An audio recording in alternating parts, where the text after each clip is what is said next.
இன்றைக்கி முச்சங்கங்கள் பற்றி நம்ம பார்க்க போகிறோம். நமக்கு தெரியும் முச்சங்கங்கள் மதுரையில் இருந்தது அப்படிங்கிறத பற்றி. இதில் முதலும் இடையும் கடையும் மதுரை ரிலேட்டடாக வந்துடுது. இடையில உள்ளது மட்டும் கபடாபுரம் வந்துடுது. இதெல்லாம் வச்சு நம்ம எப்படி நிமோனிக்ஸ் கிரியேட் பண்ணலாம் அப்படிங்கிறத இந்த வீடியோவில் பார்க்கலாம். ஃபஸ்ட்டு முதற் சங்கங்கள் காய்ச்சின வழுதி முதல் கடுங்கோன் வரை. அப்போ தென்மதுரை காய்ச்சின வழுதி நீ காய்ச்சி கொடுத்தது ரொம்ப கடுக்குன்னு இருக்குது அப்படிங்கிறத ஞாபகம் வச்சுக்கோங்க. அப்போ காய்ச்சின வழுதி முதல் கடுங்கோன் வரை அப்படிங்கிறத வந்துடும் ஆட்டோமேட்டிக்காக.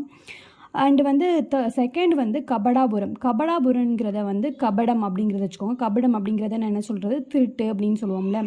அப்போது திருட்டு வேணாம். அது திருட்டு பண்ணுன அப்படின்னா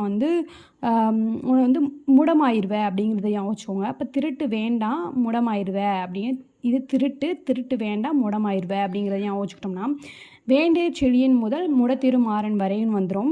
இன்னும் முடத்திருமாறன் தான் இதில் வருவார். முடத்திருமாறன் முதல் உக்கிர பெருவழுதி.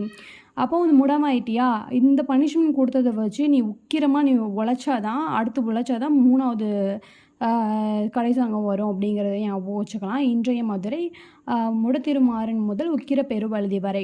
இப்போ இந்த கபடத்தை ஞாபகம் வச்சுக்கிட்டா கபடன்றது உங்களுக்கு ஈஸியாகவே வந்துடும்.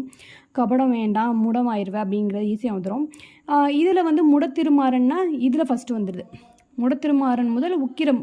இங்கே ஞாபகம் வந்துச்சுன்னா முடமாக இருந்துச்சுன்னா உக்கிரமாக இருக்கணும் அப்படிங்கிறது ஞாபகம் வந்துடும்.